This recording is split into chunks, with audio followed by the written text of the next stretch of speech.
Good morning from Camp San Luis Obispo. Hello, ladies and gentlemen, esteemed educators, coaches, participants, and aspiring cyber defenders. Welcome to the Space Grand Challenge Redux 2023. I'm your host for this competition, Benjamin Arts, along with my co-host. Hi, I'm Sam Kazimirovich. I'm with him. So let's just say you're a parent looking about what your kid's doing, or maybe you're an educator, or maybe you accidentally stumbled here.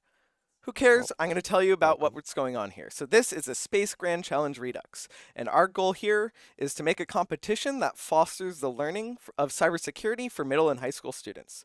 There's a big gap currently in cybersecurity education and skills that businesses need in this ever-evolving landscape. And we hope to make a lifelong love of cybersecurity using this competition as well as tools we provide. So what are we doing right now? Well, from here on out, we kind of talked, right? We're talking about Space Grand Challenge Redux, and we're happy that you're here today, but we're also going to go ahead and see, okay, what is the Space Grand Challenge Redux really about? We're going to go ahead and look a little bit into the story time behind it, almost Yeah, what this true. competition really is about. So, I believe we have someone all the way from space coming into us. Space? Yeah, and we're Super going to go far. ahead and tune in with them in a little bit. It's at least like 4 miles. At least for my, I Yeah. think so. I'm not 100% sure. I How wonder how the far reception is? is up there. We'll Let's we'll check have it to out. ask Henry. So let's go ahead and let's go ahead and see. He's tuning in from space. Henry, what's the word up there? It's pretty chilly out here. It's minus 32. It's a little lovely. Seeing the Earth down there, it's pretty beautiful. Hello, cybernauts, and welcome to the Space Grand Challenge. I also wanted to give a shout out to Elementrix, one of our other sponsors that was forgot. We love them and really want to give them a quick shout out. Again, I'm Henry Danielson, the Range Master here at Space Grand Challenge. I wanted to discuss the brief game dynamics and how gameplay works. There are two sides to the game. You will remote desktop protocol into one of the servers that will be on our AWS backend, and the other side will be the Unity-based rooms that have about 8 or 9 different rooms that you'll walk around and try to figure out who actually did the crime. There are puzzles and challenges and clues to determine who is the person of interest. Remember to collect your clues for your forensics investigation. Remember, the Space Grand Challenge is supposed to be fun, having a good time, understanding how wonderful space and cybersecurity are married. This is an esports international competition, and again, we're open right now to middle and high school students from across the globe. Teams from all over the planet will be competing in a 3D immersive environment, and we use gamification to enhance that gameplay. The satellite cybercrime needs your support to help Mission Collexium Z850. The story begins at the Moonshot Satellite's ground control team discovers that threat actors have initiated a cyber event and has been deployed on the network. The network connections to the controls linking ground control to the satellite network has been breached. The future of the safety of this multi-billion-dollar company is at stake. The game is also mapped to the NICE framework. We always want to make sure that our students are learning the best and at the utmost level. And we have had students that have graduated high school and moved on to wonderful, wonderful things. Again, thanks to our sponsors for their wonderful contributions. We have an SGC support at calpoly.edu for support, as well as joining our wonderful Discord. So again, thank you for your time, and I hope you have a great time.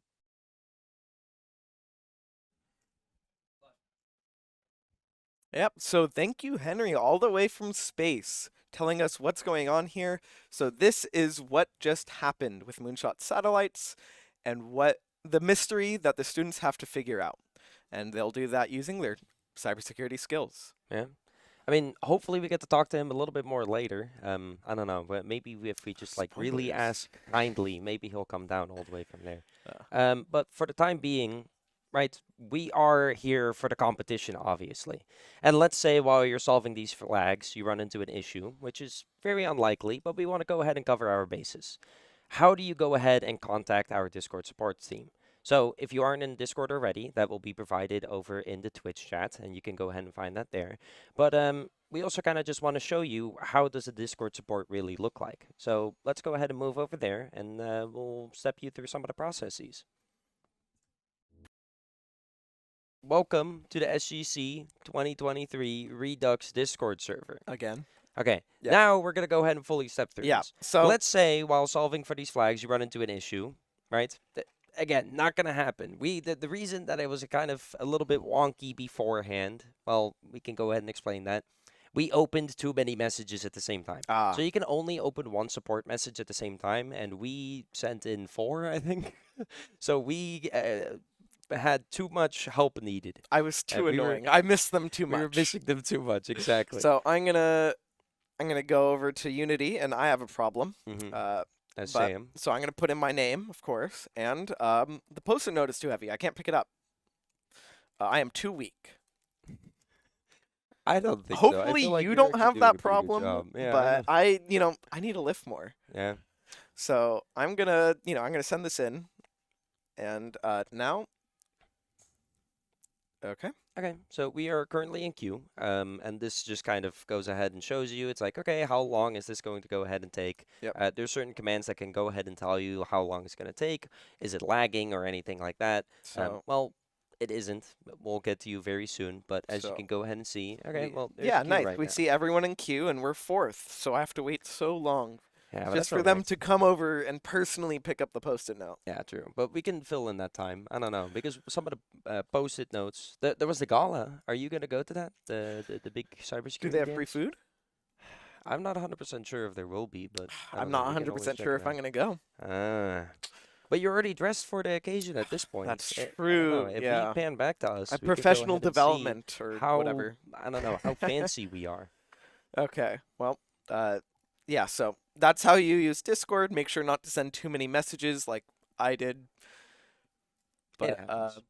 definitely send any issues you have there. We have people over there. You can't see my thumb because we're not showing us, but trust me. Mhm. There's people behind us working on it very hard, and they're getting to everything. So we've given our intro, we've had our wonderful story, and we've kind of gone over what the students will be doing. You'll see much more of that later in the stream. But Mhm. as we commence, let's just have this as a reminder that let's just inspire all of the new and upcoming cybersecurity professionals that we're fostering here, because they really are the future. It's such an important job, and there's not enough for it right now. So these are our next heroes, really. So I think I'm getting something in. I think someone's Oh. coming in a little hot, all the way, where do you think from? I don't know. Is it from? From outer space. I think it we an should go ahead alien? and see if we can contact them and just make sure that, well, it isn't an alien and we can figure it out from there. Okay, Let's go ahead and check that out. I want to yeah. go ahead and see. Earth?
So we found him. He's a little burnt up from re-entry, but we'll deal with that later.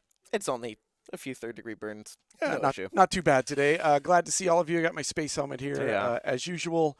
Very excited to be here today for Space Grand Challenge Redux, and honored to be here with the bestest and the westest Twitch team on the planet. So I'm gonna do a nerd for you. So anyway, let's do this. I'll put that nerd on my resume. All right. So we kind of went into this earlier, but I think you'll have an awesome answer for this. What is the goal of SGC? So, in my opinion, the first step is to have fun, right? You want to be here doing games and doing cybersecurity in space. So, to me, that's step one. Please have a good time. As I always tell my family, show your teeth, smile a little bit, have a good day. Other part is this is about the convergence of space and cybersecurity. We're training the next generation that you've spoken about earlier, Sam. And one of the things I wanted to pull out is cyberseek.org tells you currently in California, we have jobs available for about 81,000 people. I looked it up right before I jumped off the spacecraft here, and that means we're ready. We need people right now, not yesterday, but again, and applauding all of the middle school and high school students, coaches, parents, anybody that's motivating these young people to be a part of this. And it thrills me, and I get the tingles thinking about it, and very excited again to be here today. Yeah, totally. I mean, we say the future, we think maybe 20 years, 30 years in the future. The future is now. Absolutely. Not to be cliche, but yes. Those jobs are not like being created. They're there and ready to be filled by the next generation. So we've said Redux. What are you looking forward with this specific SGC Redux? What is going on with it, and why is it so cool? One of the things that I think personally is the new teams getting a chance to play, Sam. Okay, we have some new ones here. Maybe not even noobs to cybersecurity or gaming, but they're getting the chance for the first time to play this. To me, almost every student that I interact with after the game tells me, wow, that was so much fun. Can you keep it on? I still want to play. That energy that they leave with and understand, hey, that was super fun. I love it. So for me, the Redux is giving the other new people a chance to actually get into that space and go to town, because we have a great game, and I'm really positive. And thank all the Cal Poly students for all their efforts, including you and the team and everyone behind the scenes running our from our AWS backend all the way to the front right here in the Twitch stream live control room. So to me, also educating the young people. Again, I'm going to come back to that again. I think it's really, really critical that we're making, and I'm going to get for Clint, we're changing people's lives right now. And I'm really, really thankful for that. So that's what I think about Redux currently. Right, and I'm glad you keep mentioning the fun, because I mean, I love these Unity rooms, right? It's actually being there, and kind of it allows for new kinds of things. You know, you have more forensics types things. You have the ability to just look around. It's cool. Yeah, I think too, within the rooms, shout out to the Unity team. Amazing work again for what they do and how you feel a part of the game. That's, to me, a 3D immersive environment is when you're in it. And I mean in it. You know, you feel it, you want to get better, you want to do more things. And some of the challenges from a Pigpen cipher, maybe to some binary, all the way up to, long tail analysis. OMG. That's a higher level thinking process, and our young people are doing that, and that to me is just simply amazing. Yeah, it's really cool seeing not just the Unity like we're talking about, but the analysis. It goes from easier, and then you start getting harder, advanced challenges. Like, oh, these are professionals if they're able to do this. I can't. You can. You just need a little experience and That's practice. true, yeah. And I want to add one more component of it, which you talked about just a little bit, and that's forensics, right? This is using forensic analysis. They're given an actual phone that has been gone through using some wonderful software to be able to pull and extract information from that to find clues in the challenges. To me, that's awesome. They're also given images where they remote desktop in to an AWS instance and are actually online and trying to find out whose computer was the culprit, who is the person of instrument, who is the person of interest. And to me, the forensics component on that is really, really critical. Learning how to use these tools, such as Autopsy, I'll just throw that one out there, a free open source tool that allows you to search and find things online. And teaching young people how to do that is just so fascinating. Yeah, no, and when I competed in this a while ago before it was called SGC, but I remember using Autopsy and Celebrite for these forensics challenges, and they were so cool. I felt like, a real cyber sleuth, I guess you can call it. I will just go maybe a Department of Justice van that drives around. That's their career and their job is helping solve crimes. And they take the actual mobile devices or computing devices. I'll call them clamshells today or laptops, whatever you like to call them. But anyway, that would be something that people really don't have a lot of experience with, and we need more people like that. Yeah, totally. I keep saying cool. It is not a professional word. It is not the best word, but it's the word I have because that's purely what it is. It's super cool to be a part of this competition. And speaking of, besides have fun, because that's the best thing you've said today. Not to put anything else down, but it's the most important thing. But what piece of advice do you have for competitors? So today, try your best. I guarantee every one of you is going to get points on the board. If this year's your first time, do not feel frustrated that you didn't win. In my eyes, Sam's eyes, everyone is a winner in here. You got points on the board, you're rocking. To us, that means you're paying attention, you're trying the challenges, you're going through the motions, and you're in it.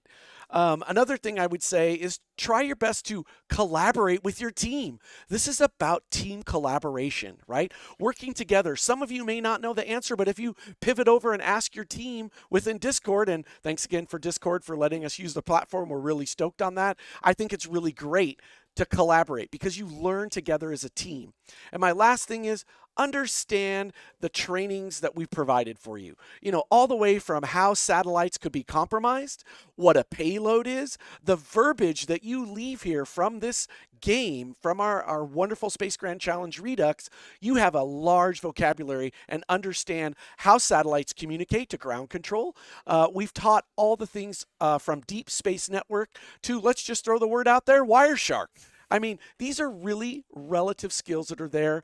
Software toolkit they use as well. So we're trying to use industry-based tools to make sure that you leave with that. And space is amazing, and we need more people like you. So to answer your question, the rambling Henry is a wonderful thing is to make sure that you try your best and collaborate with each other.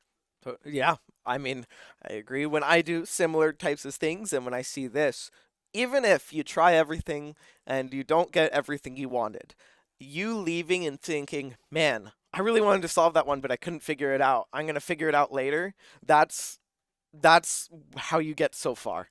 And, the people who are the best at it, the people who are probably, maybe you're not first place and you see what's in first place. There are people who've done that before and thought, man, I wish I can do that. And they figured out later and then they did it.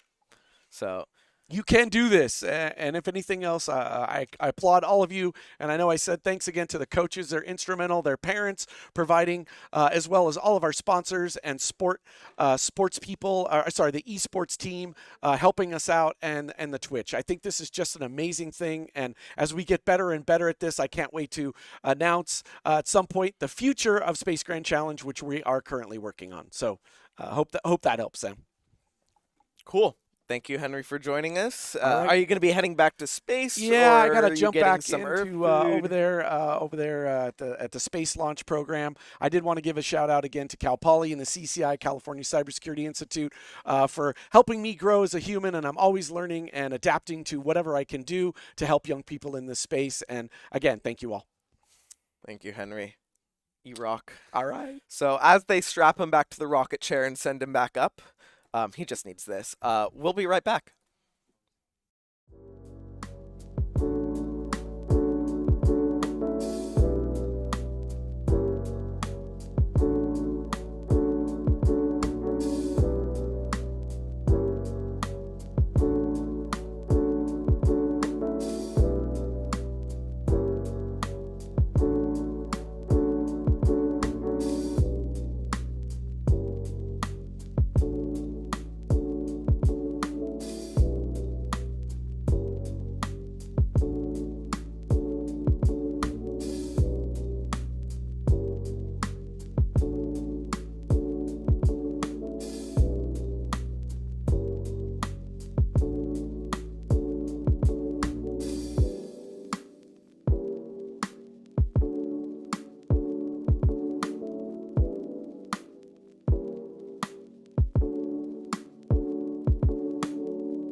Okay, so it was wonderful to see all of you yesterday at the opening ceremony. And do you know also who it was wonderful to see? Lauren Williams. Lauren is a senior advisor at the Office of the National Cyber Director of the White House. And yesterday at the opening ceremony, she perfectly recapped what cybersecurity can do for our futures and why it's amazing for all of our teams to be here today. Definitely tune in. It was really great at the opening ceremony. So And check it out. Joins us today virtually from Washington, D.C. You pull up your bio. Lauren is Senior Advisor for Strategy in the White House Office of the National Cyber Director and focuses on cybersecurity of space systems. She joined ONCD from the Department of Defense, where she served in the Office of the Assistant Secretary of Defense for Space Policy and led DoD's efforts on leveraging commercial space capabilities and space industry outreach, as well as on responsible behaviors in space. Previously, she served in the Department of Energy's National Nuclear Security Administration, where she conducted extensive outreach to international partners on non-proliferation export controls, as well as at the Carnegie Endowment for International Peace. Lauren is a fellow Californian from Long Beach, California, and received her BA from Stanford University and Master's in Public and International Affairs from Princeton University. Welcome, Lauren. We're thrilled to have you, and the floor is all yours. Thank you so much, Kayvon. It is really fun and really awesome to be here with you and the Cal Poly Cybersecurity Institute. And what I have learned is a group of 23 teams and 119 players from California and Utah and Oregon, so representing the West Coast. And so as Kayvon mentioned, it's really fun for me to be able to talk to you all, because I grew up in Long Beach, was just there last week or the week before, meeting with space companies, and went to middle school and high school in Long Beach and all through California schools.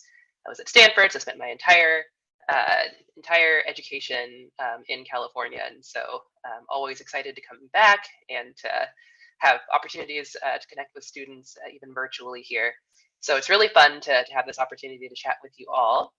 And so I'll start by maybe just saying a little bit more about how I ended up working in space policy and now in cybersecurity issues and working on both of those, which I think you all are setting yourselves up very well to have a whole wealth of opportunities by choosing to spend your weekend on such a fun sort of space grand challenge that is very much an issue to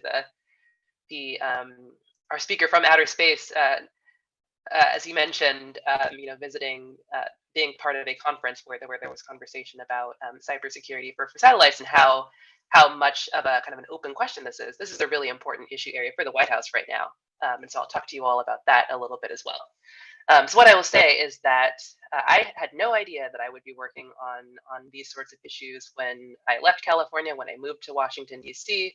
to work at a think tank on nuclear security issues. That was my first introduction to working on national security, because I was very interested in those topics in college, and was in high school when President Obama was being elected, and was just really interested in learning more about what national security issues looked like. And so I moved out to DC right after college with that sort of idea in mind, but I didn't know where it would lead me or what I would end up doing later. And so I very much followed working for good people.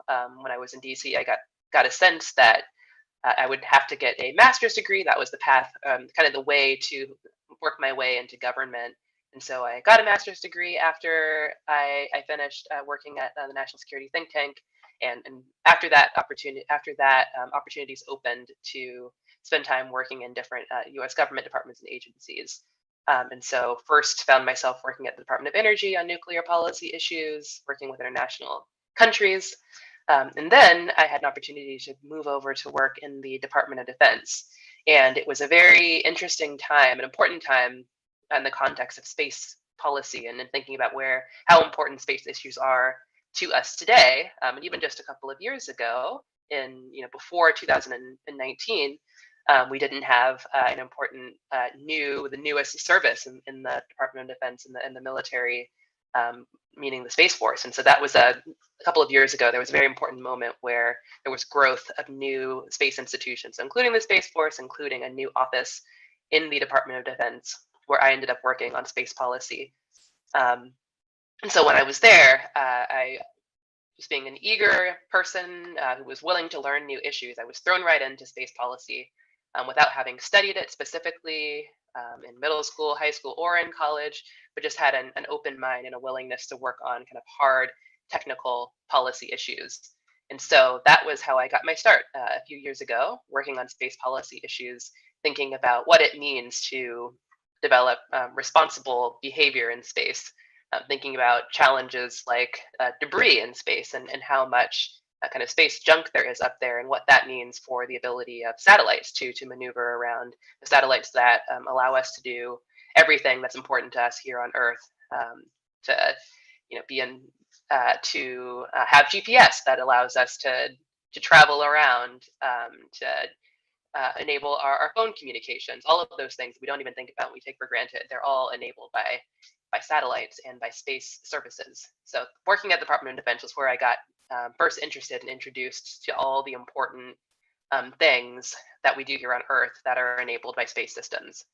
And so when I had the opportunity less than a year ago to come over to the White House, and that brings me to where I work today in the Office of the National Cyber Director, which is the newest White House office, the first new office created in 30 years, actually. That when I walked in the door, there was an opportunity to take on the challenge, take on an important challenge today, which is thinking about cybersecurity for space systems. And so, why is the White House find that important, very interesting right now?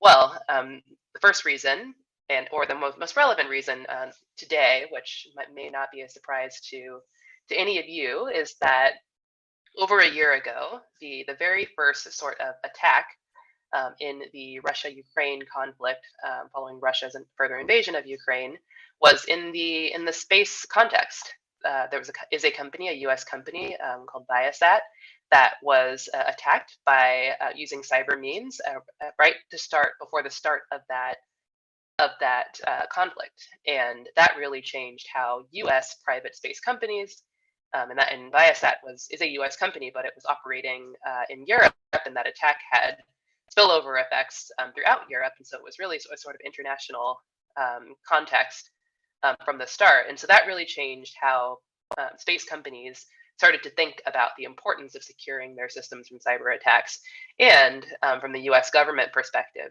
because there are so many services that we rely on, and so many ways in which the government, the Department of Defense and NASA, kind of your key organizations that own and operate space systems, we know how important those systems are to us. And so therefore, seeing an attack in real life, and a cyber attack in real life that affected a space company, really created some urgency.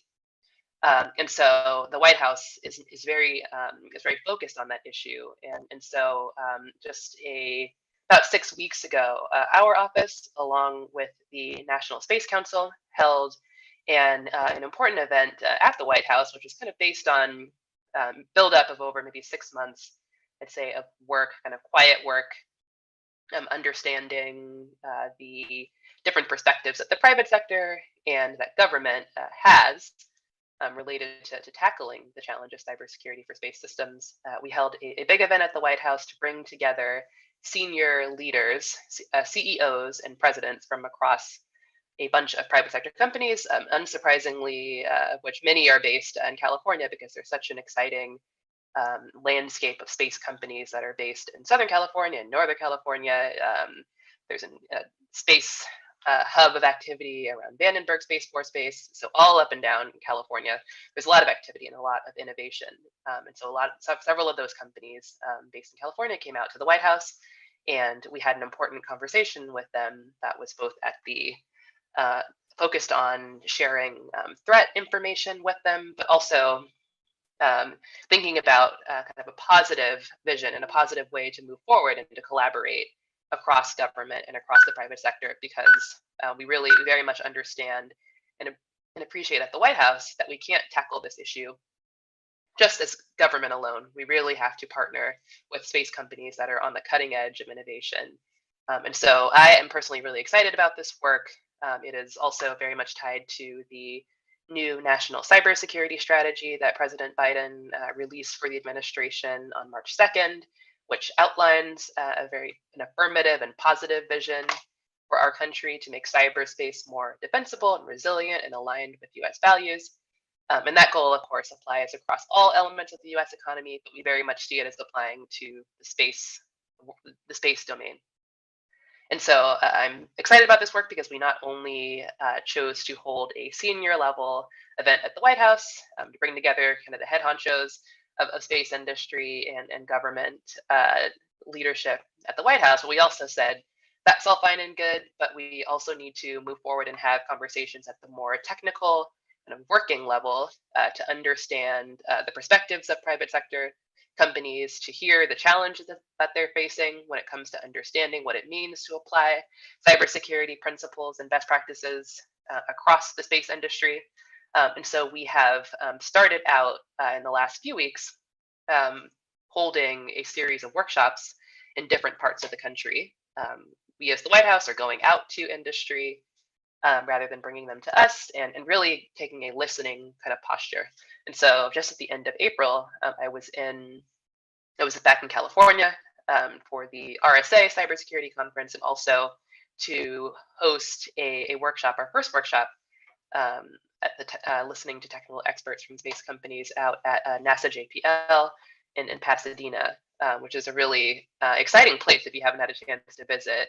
I think they offer tours every once in a while. Just a really exciting place and hub of activity and opportunities for all of us who either are from California or can get there every once in a while.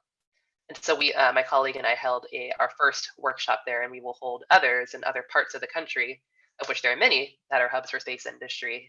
So those include Colorado, a lot of activity there. In Florida, no surprise, in the Washington, D.C. area, as well as in Texas. So we want to get a representative understanding of what's going on across the country and bring that information back to the White House so that we are making sure that we're incorporating the perspectives of the private sector into what we do. So that's kind of a deep dive into how we are thinking about space and cybersecurity at the White House today.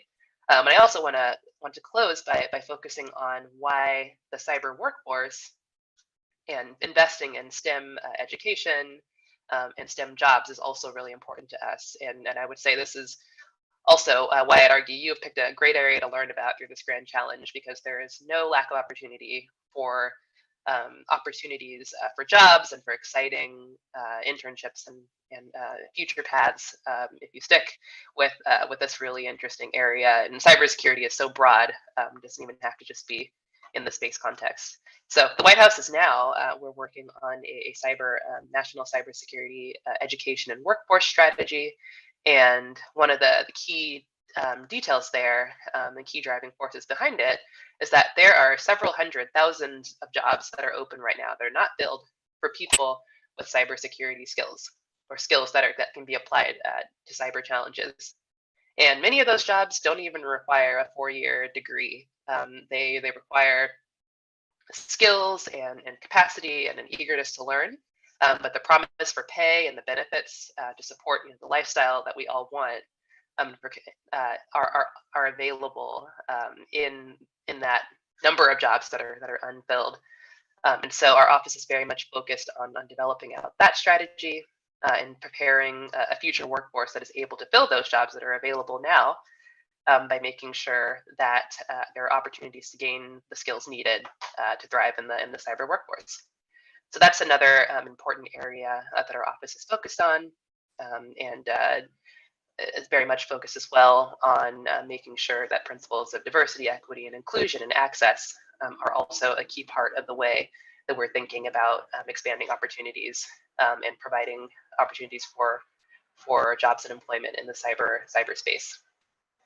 So I really will close by saying that I know that you have a great opportunity in front of you this weekend, and I hope that this experience will only enhance and increase your interest in learning more about the importance of space and of making sure that space systems are secure from cyber threats, to everything that we do in our daily lives here on Earth. There's no shortage of exciting challenges, of exciting opportunities, and ways to grow by taking the experience that you'll have this weekend, and the curiosity and the questions that you'll have, and leaning into those as you continue in your middle school and high school educations, and because the services that space systems provide are so important to everything that we do here on Earth. And so I wish you all best of luck and a great experience in starting on this challenge that this California Cybersecurity Institute has prepared for you. And you never know, it may just lead you on a path to the White House one day, or ever anywhere else that you can see yourself going forward. So I hope you have a great rest of your weekend. Thank you.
Okay, well, first of all, thank you, Lauren. We really appreciate it. I still think that, I don't know, having this event kind of be supported, right, by the White House, it just blows me away every single time. I'm like, okay, there's like somebody that we're getting the attention from with this competition, and all of you at home that are competing in this competition are getting the attention of the White House. It shows how important the work and the challenges that you're doing are right now. That's where a lot of the jobs are going to be too. Mhm. Because, I mean, they're the forefront of space right now, and obviously they have the most important payloads.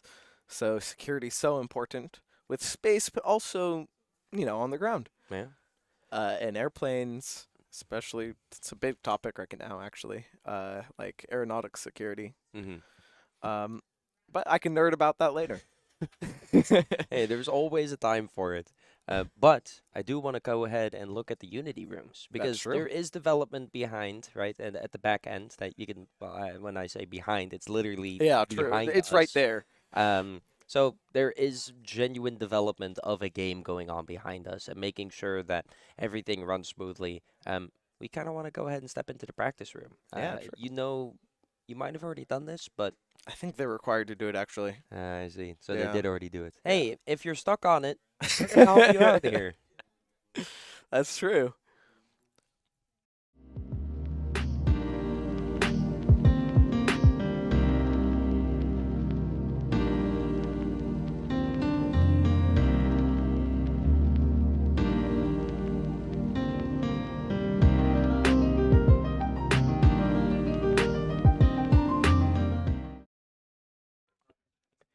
Okay, as we load it up.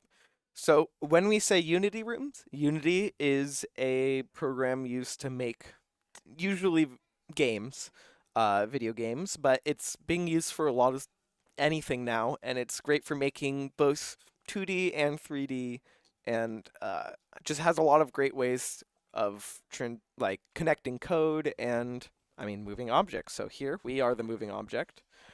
So we're going through the controls and everything, but as we can see, this is the intro room. So they modeled this whole room. It looks really cool.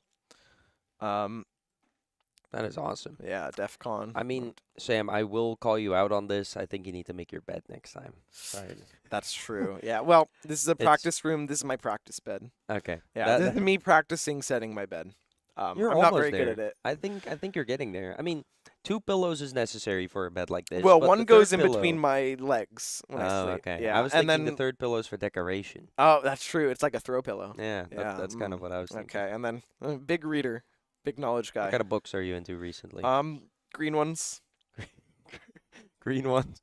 I'm more into blue ones. Oh yeah, I got some blues. Whoa, I love that series. We're very intelligent. But yeah, no. So they modeled these rooms. They're really cool. They worked pretty hard on these. This isn't just an intro room. It has 1 flag in here, and it's really easy. And they Okay. still put all of that effort into it. That's awesome. Yeah, but it's important to but show we can run people, around. right? We can crouch. And yeah, so there's gonna be post-it notes are gonna say most of the things you need to know. So sticky notes come in all shapes and colors, and hold your left click to move you around. So that's cool. Maybe something Whoa. stuck on the back of some. Watch It's out the for that. majestic if back you're of in the the game. post-it note. I'm not actually sure if any flags are on the back, but you know, maybe Yeah. somebody drew a cute cat on the back. But the sticky notes are going to be everywhere, and they're going to kind of guide the students through everything. And here's the first practice challenge. So we're in this room, and let's read this. So the flags are like this, like a traditional CTF. It's a flag, and then an ID number, and then the name. And what you do is once you get those flags, you'll find them throughout the room. So you're going to put them in here, which is our website. Perfect. So let's leave and let's do the practice challenge. It's a 9-minute video. We can play it, but we won't. And instead, I'm just going to cheat because I already know the answer. You're cheating. I know. I'm a little cheater. At least I think I know. It is. Okay. Answer is decade of tech, which I agree. This is the decade of tech. Mm-hmm. So that's the flag, all of that. So we're going to Yeah. go ahead and put that in. Let's put caps lock. Let's scream a little. 400, decade of tech. That should be caps lock. Oh. I guess my caps lock key doesn't work. Yeah, it's okay. It's okay. I'm used to screaming on the internet. Holding shift makes you it doesn't actually change the text, but it makes you feel angrier. No, I get that. And I mean, you have to put all of this power into holding yeah. your shift key, and you're like, right, But- pushing through for it. So I submitted it. It's correct. And this is the message students will get every time they submit a correct flag. And we've done the practice room. I'd say we're cybersecurity professionals now. I think so. Yeah. I mean, I will say, I think we should look into a couple of other practice rooms, maybe, or not practice rooms, but just like rooms later. I Right. don't know.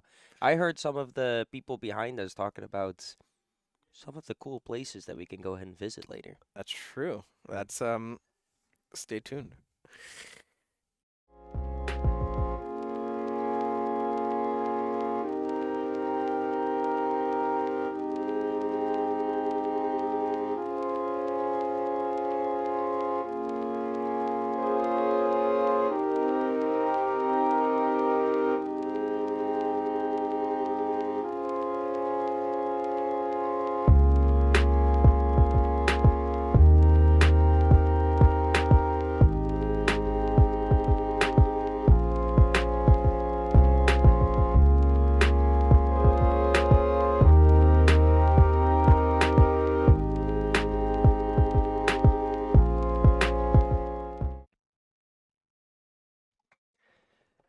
Okay, so we were able to go ahead and check out that practice room there.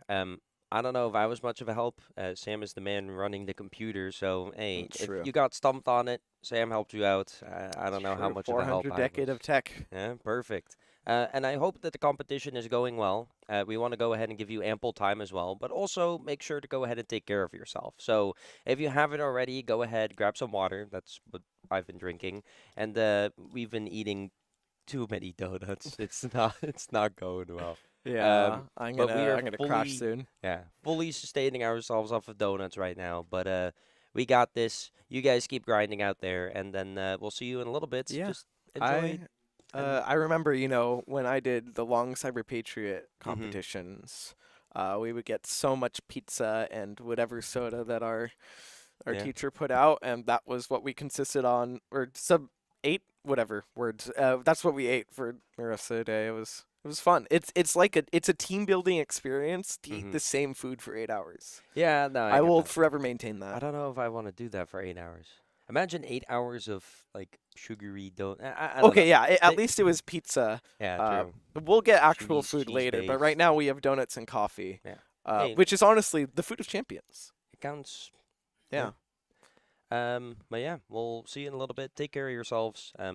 We're kind of going on that banter a little bit just Yeah. to tell you, obviously, still be healthy throughout this challenge. The flags and points are one thing, but I don't know. Health is maybe a little bit more permanent.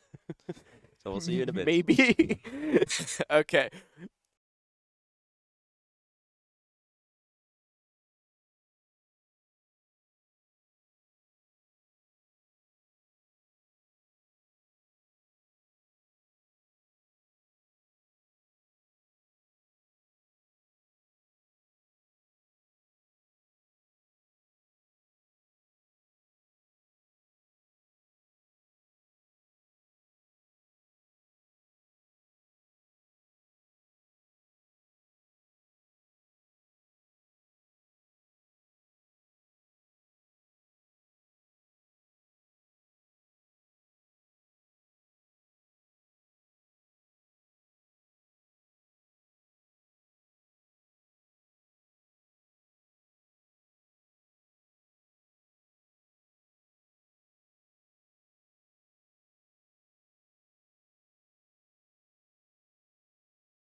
Okay, so welcome back. Hopefully you enjoyed your break a little bit.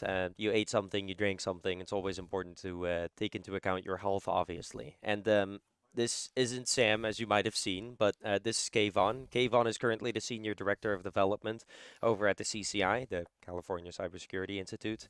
And he has been a massive help in just completely setting up this competition, right? We just came back from our sponsor screen. Maybe you can go into that a little bit and kind of just give us a general introduction into who Kayvon is. Yeah, totally. Well, just a brief little bit about myself. So I'm the Senior Director of Development here at the CCI, and kind of my capacity, I'm the partnerships guy. How do Mhm. I build partnerships external to Cal Poly, external to CCI, and internal to Cal Poly, right? Yeah. Leveraging resources, relationships, folks Mhm. all around to be able to come and speak and support what we're doing here with the Space Grand Challenge. My background is actually not strictly in cyber, it's actually in the security world. Yeah. I come from the defense world. Originally, I was a policy wonk coming from Washington, D.C. But I actually have great love for Cal Poly because I'm an alumni and went to Cal Poly back in the day. I'm thrilled to bring that skills and the tools for CCI and Space Grand Challenge. Yeah, awesome. And obviously, we're happy to have you here. You kind of touched upon it a little bit, but you're talking about policy. What does policy kind of look like in the context of the CCI in your job?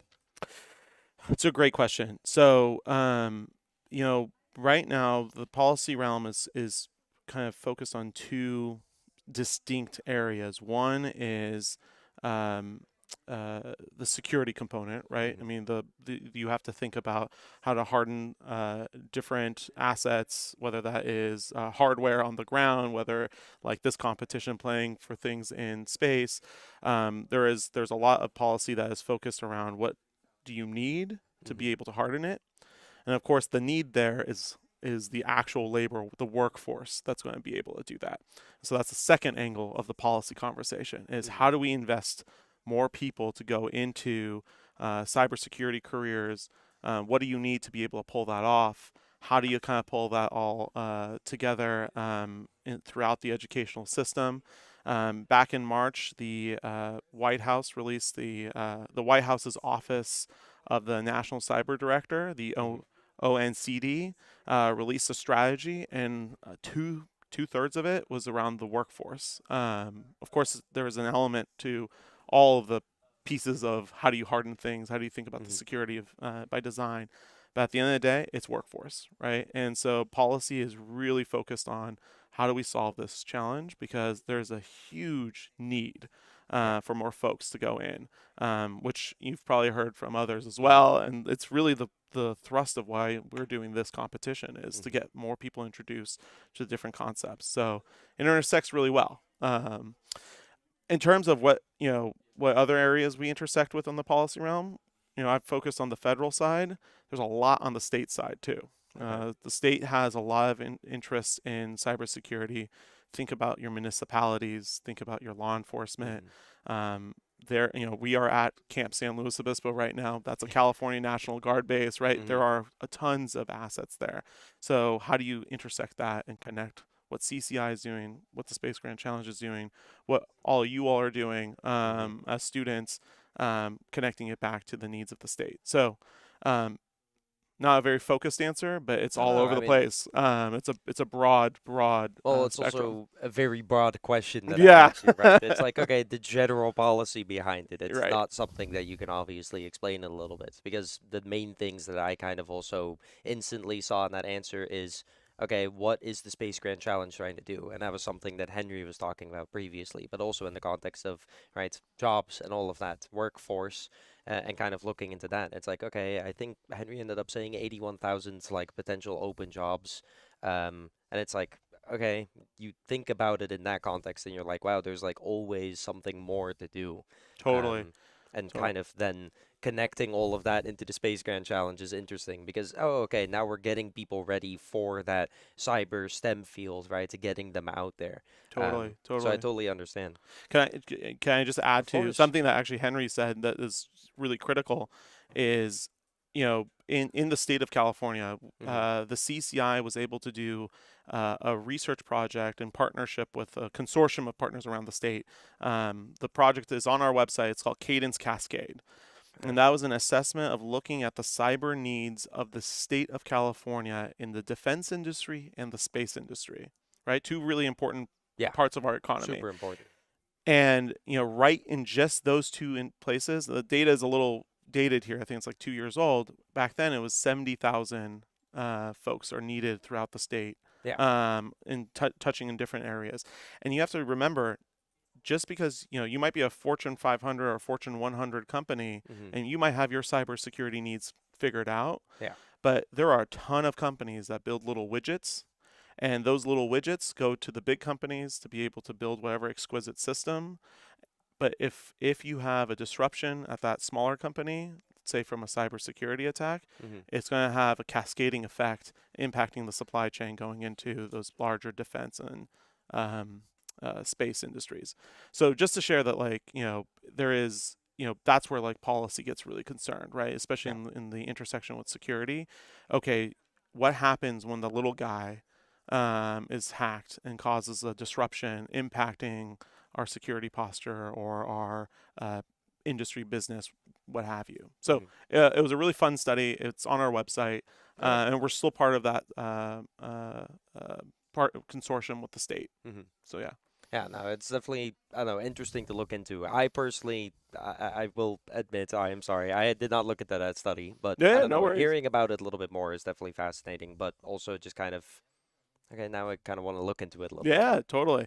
For people at home, obviously, you can do it after the competition as well, so no rush on it. But I'm definitely going to when I get home. Yeah. You kind of touched upon it a little bit, and obviously it kind of like, I don't know, blends in almost with business as well. But I'm currently studying business over at Cal Poly, so I don't know, a little bit earlier than you maybe. But what is kind of, I'm going to be general here again. Yeah, You can please. talk about any portion of it, but what is kind of the business portion that you're working on as senior development for the CCI? So from my perspective, the big thing, we are part of an academic institution, Yeah. and so a lot of business is focused on their business, all right, focusing on who's going to come in and be the workforce of tomorrow, Hmm. the workforce of 10 years from now, and so forth. So that is really the driver of a lot of business interests at the current moment. So my role kind of with the business community Yeah. is to try to say, okay, we have by design of our programs, we have a fantastic group of students who have self-selected to learn about cybersecurity, both in terms of their aptitude and skills that they learn from the classroom, to the Hmm. fact that they're working with us here at the CCI. Um, that's an opportunity for them to come in, get introduced, and be able to go into the next realm and recruit from a Hmm. recruitment pool. Um, that being said, just like the other question, there are so many different directions Yeah. that things go, right? So I'll kind of briefly just mention a few at the top. Of course. There are companies that are have what they call corporate social responsibility (CSR), Hmm. and they have made commitments to government that they are going to train X amount of people by a certain type of time period. Hmm. And so they view us as a vehicle for that, right? We're because of things like the Space Grand Challenge, our activities with our students here at Cal Poly, we're providing that kind of mechanism to train students for tomorrow, and that for them fulfills that need. So there's that corporate social responsibility angle that I think is really important too, Hmm. and that comes in all sorts of different shapes. Without going into too many details, there are some companies that are just committed to a number. We want to get 10,000 trained, Yeah. but they won't say like in what way. Yeah. There's others that say I want 10,000 trained on my system, but with the understanding that it's ubiquitous. So like if you get trained on this particular cert, it'll tell you and help you with your future certifications. Hmm. And then there's others that are just saying that we just want to provide for cyber literacy. We just want to make a population that's just cyber literate so that folks aren't just getting hacked. Yeah. So it manifests itself in different ways. My role is to go in and talk to those companies and try to suss out what way can I take what we're doing here and Mhm. match it up to their interests at the company and build a partnership. Okay.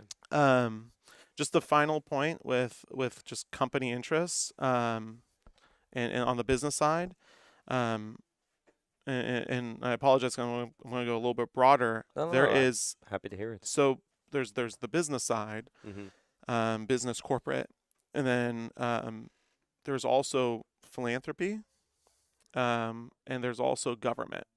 Okay. And each one of those agencies has a totally different viewpoint as well, right? Mhm. So when we're talking about philanthropy, philanthropy is more committed to the mission. They want to see whether that is oriented towards DEI, whether Mhm. that's oriented towards folks wanting to be um, more exposed to STEM, solving the gender divide around tech. Mhm. There's a mission that drives that community. And then government is always aiming to solve a problem, right? So in the case of the Cadence Cascade Yeah. comment I made, Mhm. they wanted to know, well, what is the exposure for our state in terms of cyber careers or Mhm. needs for cyber careers? So there's always a question that a government agency is posing to us, and we're trying to solve it for them or be an agent and partner to solve.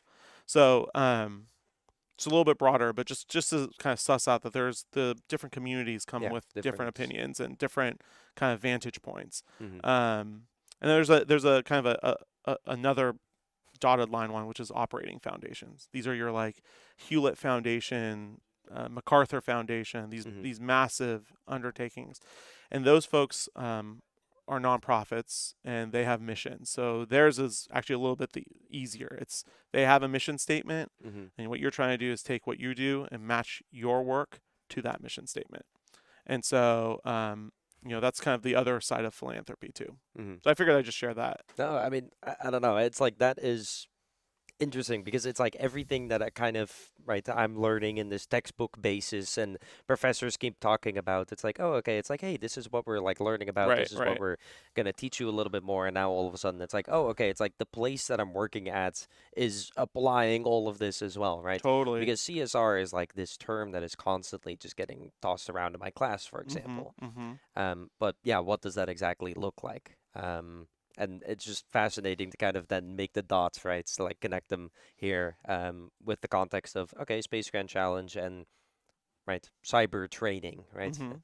Um, I don't know. I think it's super cool. So I'm always happy to hear more as well. Yeah, totally, totally. It's like I said, and the one thing that I always think about is CSR is going to always look and feel different based on the company. Yeah, that Company totally makes sense. leadership thought it's just going to be different. And so you just need to be able to tap into whatever the spirit of the company is. Hmm. Um, but again, there is, CSR isn't the entirety of the company picture. No, Obviously, makes there's a sense. business reason for them to be involved too, Yeah. whether that's recruiting, solving a certain problem, building something. You could kind of start Hmm. going down the list. It kind of looks into, I don't know, almost like the value statement of a company, right? Mm-hmm. Mm-hmm. I don't know, kind of going into the startup age myself right now Right. with Right. kind of looking into that. It's like, oh, okay, it's like this is the value statement of my company. What are we gonna focus on? Yeah. Is it like, I don't know, simply just like replanting a tree or training the next wave of individuals? So Yeah. Totally. it's super cool. I don't know, Totally. kind of on that context of training individuals, what are you looking forwards to for the Space Grand Challenge Redux? For me, the thing that I'm most excited about is the increased exposure. Okay. So some folks might know this from your broadcast, but Space Grand Challenge has traditionally been an annualized event, Hmm. one singular moment. But we always kind of got the impression that folks really enjoyed that one moment. Yeah. And so when we came up with the Redux and Sandbox series, the idea was to increase the exposure Hmm. of the competition to allow for Cal Poly students to be able to have more time working on the instances, but B, for the players to have the opportunity to jump in before game day, so that Mhm. it's not the first time that they are playing the game. At least they know kind of the general mechanics of it. Um, the increase in activity, simply put, means that there's going to be more people that are going to be exposed to the themes of the Space Grand Challenge. Means that there's more people and young people learning the skills that they'll need, whether that's IT, Mhm. whether there's the cyber end. There's more of them exposed to that, and we're going to continue with that momentum going into next year with our next platform, and hopefully so on and so forth, and Mhm. into perpetuity.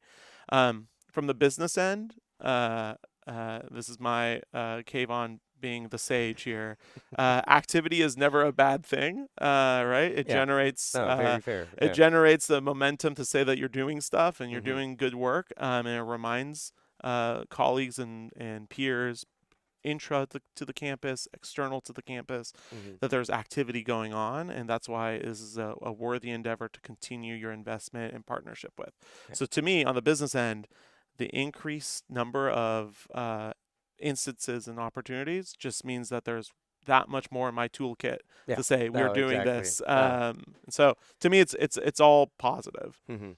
It kind of shows that, I don't know, deliverable side of things a little bit as Totally. well, right? Right. I don't know, Totally. including the stream then at the same time. Yeah, So, exactly, right? I went from one stream to two streams. yeah. You know No, what I mean? exactly. I went from, running the game one time to three Mhm. times in one calendar year. So, Yeah. all of that is it's just a net positive. Yeah.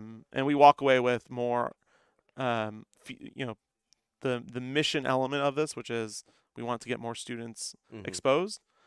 By virtue of just running it more, we're doing that. Yeah. So. It's just the involvement behind it. And then, I don't know, you're talking about students and everything. Let's just say, like, insider info wise, or I don't know, or just a general, what is a tip that you would give the competitors today? Anyone that's watching the stream right now that, I don't know, they should take away for the competition, or even, I I don't know. think that the themes that the tip that I'd share is you're entering a space that is very broad, and there are many, many different directions that your career in cybersecurity will go. And Mhm. today, the competition is going to be challenging you in a variety of different ways. Take this as an opportunity to learn about yourself, what you excel at, what you struggle with, and how you're going to, for the next competition, learn and be better for it. Mhm. But as we heard from our opening ceremony yesterday from Lauren Williams, who spoke from the office of the National Cyber Director at the White House, um, your career can go in a variety of different ways, Mhm. and sometimes you won't even know where it's going. So just take, as you're solving the challenges, take that to heart to know that, if you're getting certain things right today, that's awesome. Clock it, note it, and know that that is a strength of yours, and see where that can take you down the road. And for those things that you're having challenges with, Mhm. that's okay. You can come back and play it again and test your skills, but know that that isn't a wall for your progress. There is no, because of the breadth of the space, there's Mhm. many different directions you can go. There isn't one singular path. So that would be my, again, sage advice. And Okay. that there's a lot. I'm not much of a doom and gloom guy. I'm much more of a No, no, let's, no. I mean, yeah. positivity is good, right? No, no, no. That's definitely what we need. So, I don't know. I think that advice is genuinely perfect. Yeah. Yeah, So, thank perfect. you for joining us. I do appreciate that. If you have any final remarks. Just to say, thank you to all the coaches and parents that Mhm. are encouraging their students to play today. It is a huge investment of time, and so we here at Cal Poly are super appreciative of that. Likewise, just to do a shout out to the whole team here. For all of our hard work and putting this on. It's quite a production. This is my first time in person Mhm. for the Space Grand Challenge. Not my first Space Grand Challenge, but first time in person. And I'm completely wowed by all the hard work that the students here have put in. And then a special shout out and thank you to our partners and sponsors at NSSA and Splunk for making this possible. Perfect. Well, thank you for Thanks. joining us. Yeah, man. Appreciate it. Awesome.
Oof. Sam's back. Oh, let me scooch in. Yeah, true. You gotta line it up. Yep. Perfect. Not gonna. Okay. So I don't know, a little bit more of my area to kind of geek out in, right? But Senior I mean, that's totally development. cool. Mm-hmm. I'm really into cybersecurity, but I'm not the best at coding, and turns out you don't have to be. it's a very multifaceted area of Mhm. industry. I like talking. That's why I'm here. I talk a little too much, but I have a place in cybersecurity. Mhm. There's sales, there's business programs and engineering, there's everything. Yeah. No matter what you do. A ton to work in. I don't know. And kind of hearing it for the first time, I was like, okay, I did a cybersecurity internship, and that was awesome. But I did finance there. Okay, a little bit different. You don't really think, okay, I'm gonna go get hired for a cybersecurity position. And all of a sudden, you're doing finance and Excel sheets, and then from there, right, stepping into this role. Okay, well, we're in front of a camera talking about cybersecurity, and I don't know. I think it's cool because it shows how much there really is, like what the possibility behind all of it is, and it's Yeah. uh, It's kind of a wherever the wind takes you because there's mhm. so many jobs. That's cool. Do we want to check out another room by chance? Sure. Yeah. Maybe one with a few more flags, a few more people. See if we can help out some people.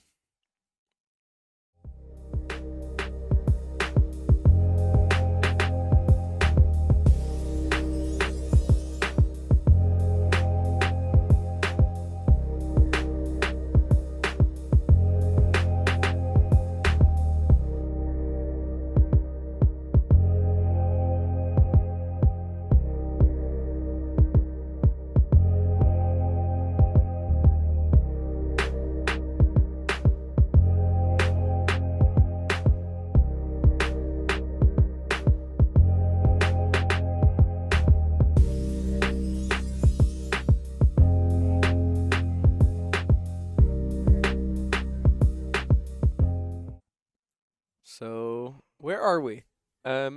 Outside. Yeah, we're in the observatory. Well, I say Oh. in. We're not really in. But we're It's right outside of it. yeah. There's a Okay. skybox, just like real life. And yeah, we're in the. Hey, we're I at mean, the I don't step outside, so at this point, Yeah, I don't know. I It mean- might be true. For all I can tell, outside has a square sun. The Minecraft update. yeah. Perfect. Man, this Minecraft upgrade looks sick. This is actually awesome. But yeah, Wait, this is awesome. Like, yeah, because I still remember doing the rooms last year. this is a right? new room. This is completely different. They have an open bar. With as is water. necessary. Water, With water. apple Only juice, water. orange It's juice. all water. Nothing else. But I mean, this is just a really cool. Wait, You that have is- people sitting. You have I actually love this. Well, wait, can stream hear the music? AV, can stream hear the music? I have my computer muted, so probably not. Okay. Okay. Well, there. I can play it. I can hold my mic really close to it and turn my audio on. I'm sure AV team will love me for that. They are vibing. We It's promise. a silent disco. See, he has headphones in. Ah, I got you. Yeah, these people are just weirdos. They're dancing without music. But yeah, there's like actually a ton of stuff. Here's a tablet. tablet with some questions about you would listen or read articles and then you answer questions based off of it. Mhm. There's quite a few of these questions. It gives an opportunity for students to learn about these kind of things. All of the articles are really cool, or it's important subjects like Wireshark. Mm-hmm. Let's get out of there. Awesome. There's some bananas, if you're hungry. But yeah, no, like this whole room is super cool. You Whoa. get, yeah, true. That's awesome. Let's. This Oh, looks like You're maybe ruining like the wildlife. I know. Oh, I'm stepping in the bush. Yeah, it's But okay. this reminds me Sometimes of Griffith. Have you ever been to Griffith Griffith Observatory? in video games. I've never been in person. It's cool. I mean, you get to be on a mountain on top of LA, Mm-hmm. like right next to the Hollywood sign. Yeah. And it's a really good observatory. You can see a lot. So it reminds me of that with LA Well, I below think you. the team kind of nailed this, to be Yeah. honest, because that's instantly what I Yeah. thought of. Unfortunately, no open bar or dance parties on top of Griffith. But you know what they say: be the change you want to see in the world. I'm gonna have to as start. well. Maybe we something. can start doing that. But yeah, and it's a huge room, and there's stuff everywhere. There's a projector you could turn on, which gives you, I guess, more An option. questions. Okay. And Hey, I mean, maybe on the projector you can project our stream if you wanted to. oh, Oh, and a purse. yeah, Look at purse. But- Oh my what the god, I'm heck? so clumsy, Dude, what's going on here? Oh, a USB. Okay. Should I plug it into my computer? We could try. I don't know if the stream More will be up. questions. So these are more questions, and the reason again why we have so many of these questions is just it's important to learn about things like, for example, this OSI layer. Mhm. It's something that, I don't know anything about it, you don't know anything about it, but if we listen to this, it's actually pretty important. Just knowledge, and especially for the cybersecurity industry, knowledge is king because you can take classes, you can take, whatever comp sci classes. You go into a job and you're taught on the job because everything's new. There's no classes for this. There's no, this obviously helps with knowledge and stuff you need to learn, but the idea of just picking up something and learning from it, I think, is the better thing to take away. Mhm. Uh, I mean, and that's kind of the conversation that I just had with Kayvon a little bit as well, right? It's like, okay, you kind of talk about it in this context of, okay, I'm being taught all of this stuff about business policy, right, in general in classes, but then the second, oh, actually at work we are applying this. oh yeah, Okay, well that's helpful, but there's also a whole different side to it that we just had a conversation about, and it's right, interesting. exactly, yeah, and yeah, we're at And then, we're are at you the gonna gala. go to the gala? Well, I guess I'm already here, so Oh, that is true. Is it Uh, happening inside? I sure hope so. Unless the food for that is the bananas that were out. Yeah, then I don't know Is it if backpack? we're going for it. It's in here. Oh, hi. You're causing a ruckus at this Yeah. point. You I knocked know. over I'm a just backpack, knocking someone's things over. purse. Let's move some trash. Hey, our AV team got a cameo in the game. Yeah. Okay, sorry. Cheap shot. Yeah. This It's is okay. actually awesome. It's super pretty. They can turn off the stream whenever. We have to be nice to them. Yeah, true. But yeah, no, this is really cool. It's huge as well. Like, we just went all the way around. Is there more down here? Like, it's just fun to explore. Oh. Okay. Somebody wrote that.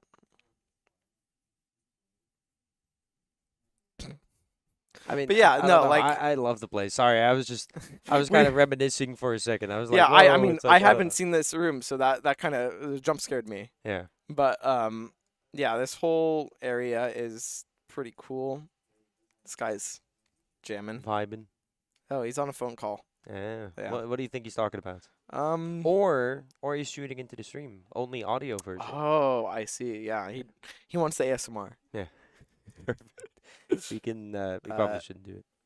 And then I don't know. We currently aren't able to really do it. We have 0 out of 14 flags, but we're trying our hardest. We sure aren't. But and I hope like stuff. you are too. So let's talk a little bit about what we saw down there. It said something like, "This person did it." Mm-hmm. The end goal of this competition is you have a cybercrime and you want to submit who did it. Mm-hmm. That gives you the most points of any flag. And it is a lot of forensics that go into it. We're showing the rooms, but there's a whole analysis side of it that we haven't shown yet. Mm-hmm. That have so much evidence and real life cyber forensics in it. And I don't know, this whole thing is so cool. And like the actual end goal of solving a crime rather than just get however many. Obviously, it helps you get points. Yeah, points are obviously there's an end still goal. something. Yeah, but you have to get somewhere. I definitely understand. So yeah, this is probably my favorite room in terms of how it looks. Yeah, I well get to just designed. jump around and look at the mountains. Always cool. There's this dude. James Dean. That's what he looked like. Maybe he still looks so. like that. I'm not sure who that is. It's perfect. But yeah, no, this room is awesome, and glad we can show it to you.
Okay, so welcome back. We just visited the observatory. We jammed out a little bit. We We checked did. out My the neck hurts from general that. area of it My voice is a little shot from from the music. It's just from all of screaming. the music. Yeah. The gala was too fun, eh? I mean, you said that you weren't gonna go, and now all of a sudden, 15, 20 minutes later, all of a sudden you were there. What happened? What changed?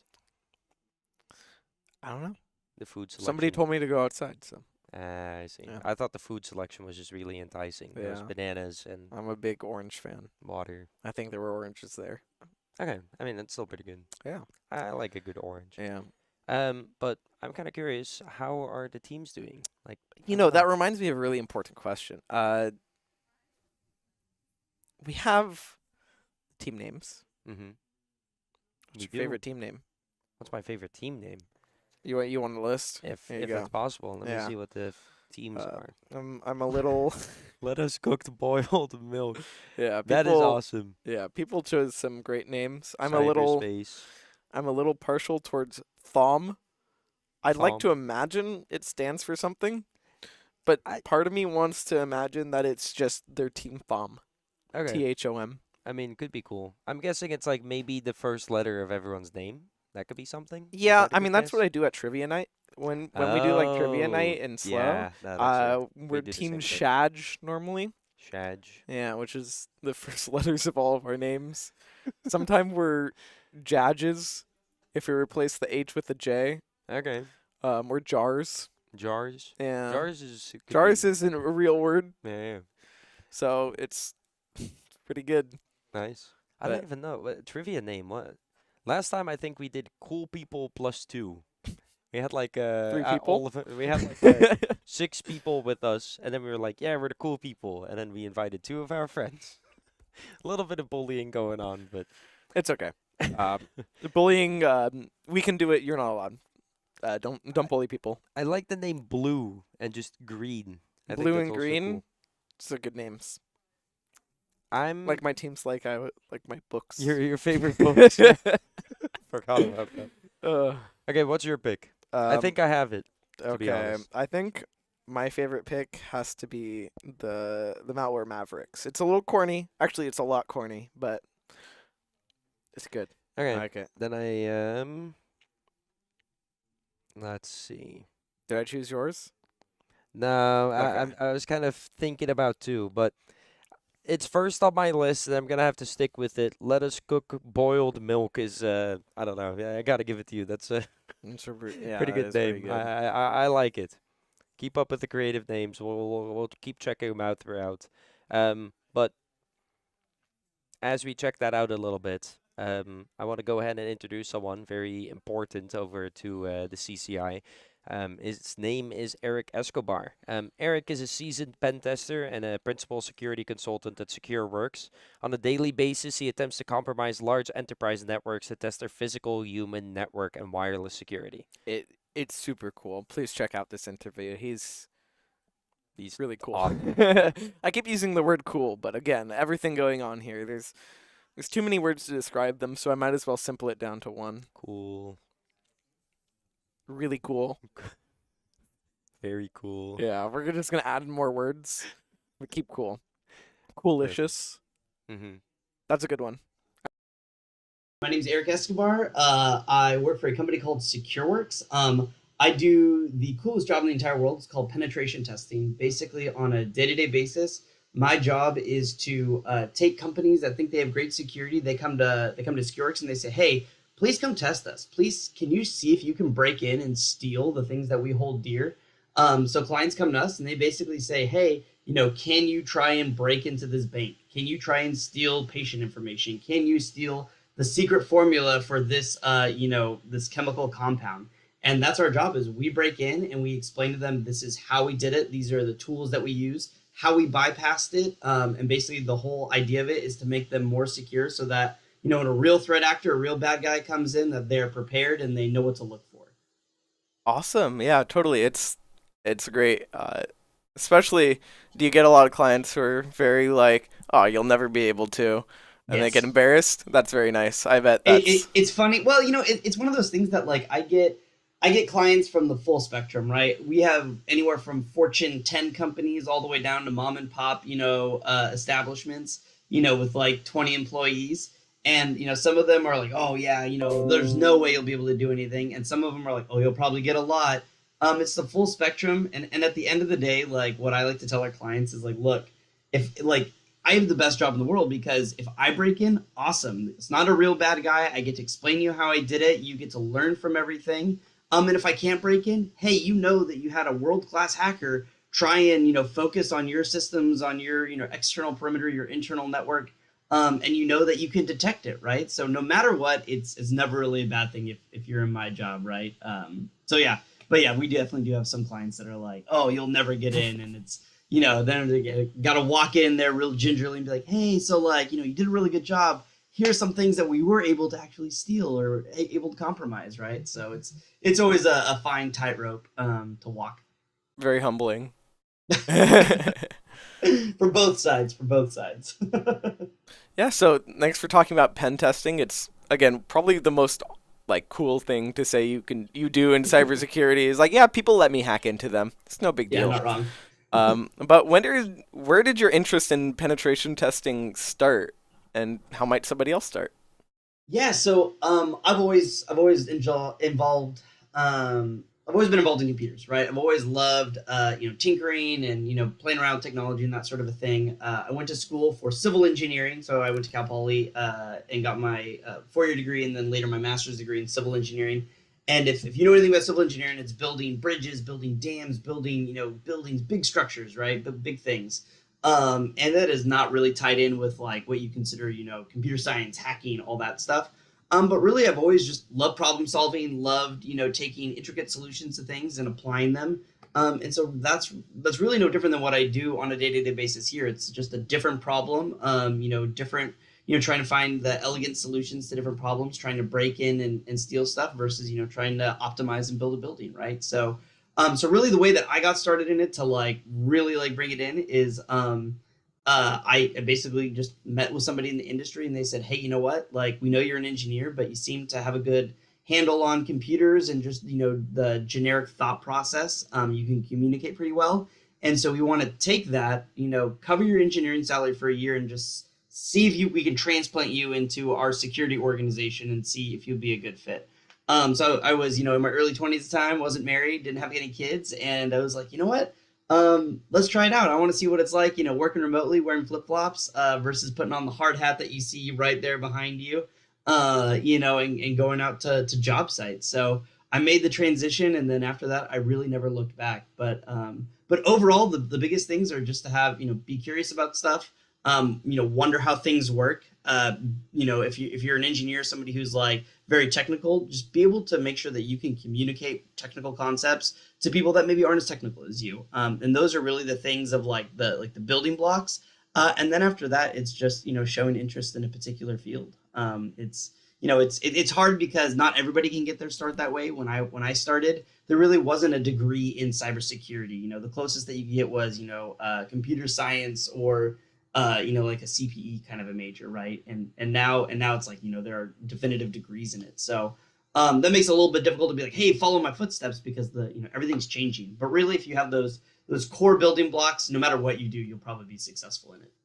Totally, yeah. That's some great scouting for them to just say, yeah, you're pretty smart. Why don't you try your hand at this? Yeah, and it was somebody that I knew, but that also comes back to like, the whole like Cal Poly learn by doing, the whole getting the breadth of not just your very like narrow focus. Because really what I did is like, I knew people in the industry, like I knew that, the opportunities are going to be available, and just not being afraid to have conversations with somebody that isn't, in the same wheelhouse as you, and really like kind of piling those up on top of each other. It just worked out, right? And not to say that will work out for everybody, but the way that I like to kind of, there's a podcast that I listen to, and it's called How I Built This. And the last question they always ask a founder is, do you think that your success was luck or hard work? And, they always say some mixture of, yes and. And the way that I heard somebody said it, they said, I think hard work is like buying a lottery ticket. Pretty much every lottery ticket you buy is not going to be a winner. But if you buy enough of them, and if you get to take enough chances and enough risk, one of them will eventually pay off. And so that's kind of how I feel like this was. Like, it may not have been that path for me, but with enough work, enough reaching out to the network of people that everybody's going to land somewhere pretty great. Awesome. Yeah, that's actually really like that. I'm glad I'm glad you've put that, I guess, in your repertoire of people asking you that. It's tough, right? Because like right now it's like, oh, everybody wants to hear like, go get this degree, go get this certification, and go get an internship at this company. But those paths, like everybody that I work with in my field, like that's a coworker and peer of mine, they come from such diverse backgrounds that like you look at me and you're like, oh, Eric's a civil engineer, right? One of our coworkers, he was an RV salesman before he did this. Another one is a nuclear physicist. Another one got her master's degree. She got her degree at Cal Poly in biomedical engineering. Another one of them was a pastor for a decade, right? So there's not like a mold of like what fits a pen tester, cybersecurity professional. It's really just, can you communicate effectively, and can you like take a look at a problem and say like, yeah, I think I can do this. I can hit the ground running. I can learn by doing, right? To quote Cal Poly. And that's really what it is, because there's technology that exists now that never existed if I would have gotten a degree in computer science, and I would still have to know it. And Right. so that's exactly what it is right now, is that like, look at the AI revolution that's happening right now. That's not something that any of us went to school for. That was something that was only in sci-fi, a decade ago. And now it's like, oh, you can ask, Chat GPT pretty much anything. Yeah, that's really cool. I think that's also a good way to put it, of like, regardless of what major you had, if you're smart, you can adapt, and Yep. what's already there is not gonna necessarily be there in a few years. So that's good to think. Exactly. Just Yeah, building. I even had a engineering professor when I was at Cal Poly, and they said like, look, you're gonna forget half the stuff that you learned in college. The other half is gonna be obsolete by the time you get into the workforce. All we're trying to teach you here, in this class, is how to think, and that served me well, because it's like, ask me to build a steel reinforced building, right? Or ask me how to design a dam, and I'm gonna be like, I don't really remember it, but honestly, I could probably puzzle my way through it and and learn as I go. Awesome. Yeah, thank you. And then a little bit more about pen testing. Yeah. Have you ever had a client or a job where you found just either something stupidly easy way in, or maybe a surprising way in? Maybe something like, you noticed they didn't lock a certain door at night, or maybe they just had something open for some reason. Yeah, so it's funny, because when I'm gonna say this, you're gonna be like, "There's no way that's possible." But really weak passwords, like most corporations, like the standard used to be a few years ago that like every 90 days you have your users roll their password.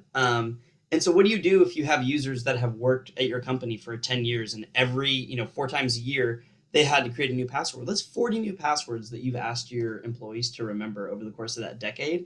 And so what do like employees or anybody who's just like not focused on cybersecurity, but like say they're a paralegal at a law firm, say they are, a doctor that has to perform surgery, they don't care about computers. They don't care about cybersecurity. So they just try and like, hey, I'm going to create a pattern, and I'm going to increment by one. So, it might be name of the hospital 1, 2, 3, 4, 5, 6, 7, 8, and so on and so forth. But the other one too is people will be like, oh, you know what? Every 90 days, what happens every 90 days? Well, there's a new season, right? So right now, spring 2023 is probably going to account for anywhere from 0.1 to 0.5% of all corporate user passwords. Is going to be some combination of month, year, or season year. And so we use that very frequently to compromise companies, because I only need to guess one password in order to breach that company. And if that company has 40,000 users, it's that easy. Just do a password spray attack, and then hope they don't have multi-factor authentication in place. And then after that, I have that one user's account, and then I can use that user's account to send internal phishing emails, send files, look at their corporate SharePoint, look at all of their internal documentation. And after that, it's really hard to get rid of a threat actor out of your environment. So yeah, the answer to that is like a stupid simple way that I got in, just guessing a password like spring 2023 or April 2023 at the time that this is being recorded, right? But that never changes. That rotation is now like not best security practice. That's not what we recommend. But just something that's simple, right? The other stuff too that we see quite often is a developer or somebody who may not work on the production side of the house, but like they're just like building something in test. Well, they build something, they put it on the public internet for testing, not realizing that the public internet is public, and now their application, that has root access, is now accessible to somebody like me. So there was, a time that I found a developer who stood up a box. When I say stood up a box, they put a computer server online on the public internet, and it had full debug mode, full shell access. I was able to access that host no problem at all. And again, it's one of those things that I have no envy. I used to be on the defensive side of the house, and now I'm on the offensive side. But when you're trying to defend a network, when you're trying to defend something, you have to find all possible ways that somebody's going to get in. Me as an attacker, I just have to find one. So I have the way easier job. That's true. Yeah. But funny to me because most people think, oh, they got our password. Maybe they tried a million different passwords on one person. But if you can just find the most common ones, yeah. And that's like we flip it the opposite way. Really what we do is we try like 5 weak passwords across all of your users, and we just have to find one instead of like, hey, we're going after one user. Because it's typically easier to get in, get a foothold, use that user then to kind of spider your way out through the network, to pivot or move laterally through the network, and then go after higher level accounts like your service accounts, your domain administrator accounts, and those sorts of things, to then go compromise your VIP user. Like I'm typically not going to go directly after your CFO, your CTO, your CEO. I'm going to go after a low level user, pivot, spread, and then go from there. It's cool. It's cool to think about. It's terrifying to think about. Yeah, true. I say cool as it's I'm cool not when like I do it. It's terrifying if somebody else does it.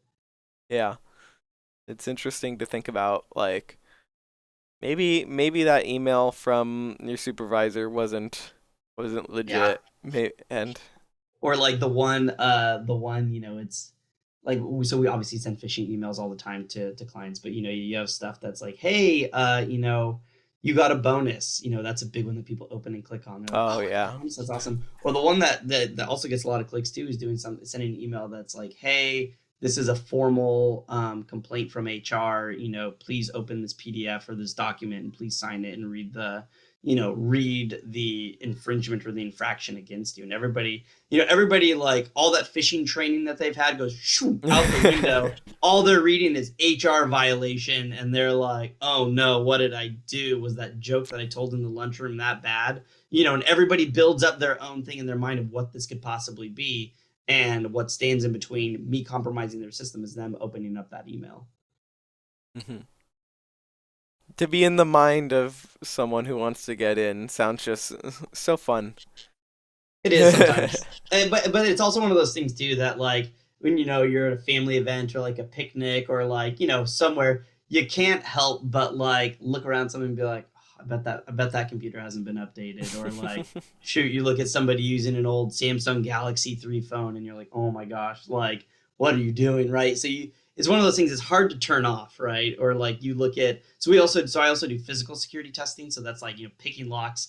I actually have like my test, like lock picking set here, right? That you can like physically, like we go to break into buildings, right? Or like my badge cloner. So I can like clone your badge as you're like going into your facility. And so it's hard to turn that aspect off of like, oh, that's a weak lock. I could pick that in a couple of minutes, trying to decouple yourself from like, no, that's a work Eric. That's not like, hanging out with the family Eric. That's cute. I don't want to be the guy who breaks into your house and they discover that you actually have locks that work. You can see all the boxes behind me, but if you could see like if I pivoted like this way, you can see there's way more boxes, and you see the hallway behind me, there's way more things behind there. So it's like, it's funny because, so this office is separated from my house. Like it's like air gap from my house. And the house is like, is like nice. There's no electronics in there. There's just kids' toys, and like it's decorated super nice. And you walk in my office and it's like, oh my gosh, I can only imagine what this human is doing on a day-to-day basis, right? So it's kind of funny when they look around, and if you can see my floor is like full of wires, cables, like my 3D printer is back there. Somebody walks in here and they're like, this is a different level of what's going on here.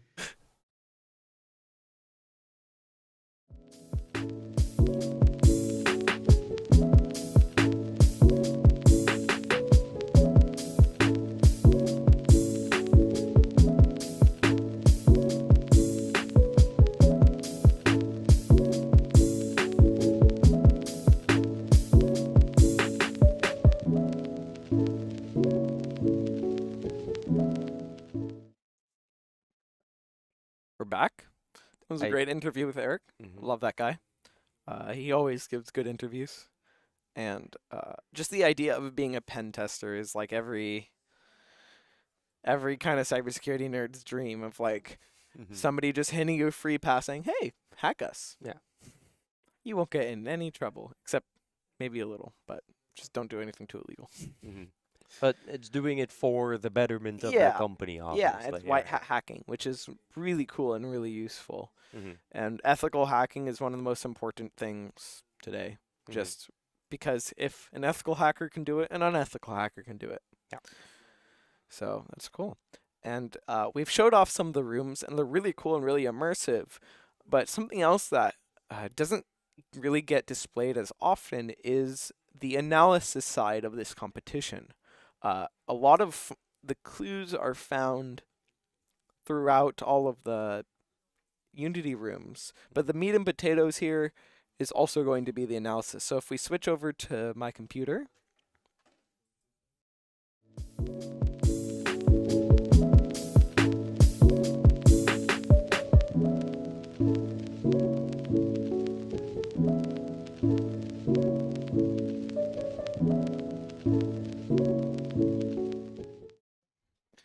sorry, yeah, so we've switched over, and this is what the competitors get. It is a fully set up computer with a few files, and all of these files are going to be different challenges.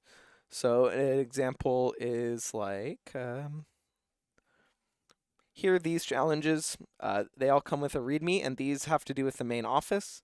And they tell you what to find, how many flags you need to find, what they look like, and how you would get it. So like there's a Slack conversation. It's all in a screenshot, and you have to look through and get evidence in that screenshot. So, for example, if we open it up,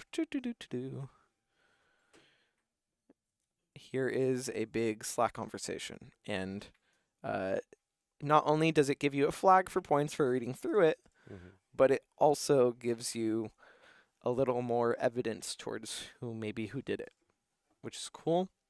And then these are all simple forensic skills, but they get a lot more difficult. We have code analysis, where there is maybe a logic bomb hidden in some code to find the direction of a satellite. And you have to find that logic bomb and get rid of it. Mhm. There's things like Wireshark, which is not there. This is Celebrate. But Wireshark, they see through all of the packets being sent between people on a network, packets being just bits of information, Mhm. and they get to read through it and see, somebody sent this at this time, and it was unencrypted, so you can see on the network what people were saying to each other, and that's more evidence. So this all leads to the big final realization that this person did it. And these are all found from going to their apartments to say, I like this one. Nope, not that one. In Ryan's apartment. Nope. Yeah, stack challenge. This is something I learned in college, in my first, second year of college, is writing a stack, Very properly applicable implementing a then. stack. Nope, those are the tests. I don't want to run those. It's loading. But essentially, it has incomplete code, and once you complete the code, it will solve. And these are like real computer science questions. So it's really cool. And again, this is one of those things where it's like you can't figure it out now. You go home, you figure out how a stack works, which is very important, and Mhm. all of a sudden, you've learned. So that's all cool. And I just wanted to show this off because this is a lot of the meat and potatoes. Of course, I closed it on accident, but there we go. So yeah, it gives you the code for a stack, the tests. Yeah, they literally have to code a stack. Huh. That is, yeah. I don't know. I personally wouldn't know where to start. But Yeah. it is something that, for example, like you were saying, right? Okay, go home, kind of figure out a little bit more, and then you can always come back to it. And I think that's where I come in, right? Yeah. That And business degree isn't helping with the coding that you were able to learn at the beginning of the years. That's true. But even then, like if I didn't know how to do this, and in my class actually, it didn't really describe how stacked work. It's more just gives you, this is for code analysis, which is not useful, not just useful for coding, but code analysis is useful for any sort of cyber forensics, because usually what's happening is you're looking at a legitimate piece of code Mhm. with some sort of payload hidden in it, especially if it's something like an inside actor, which this may be. So just nerding out about the analysis instances. Students worked really hard on it. They're really cool. And the stuff they're doing in here is definitely the stuff of the future. So yeah, that was the analysis instance.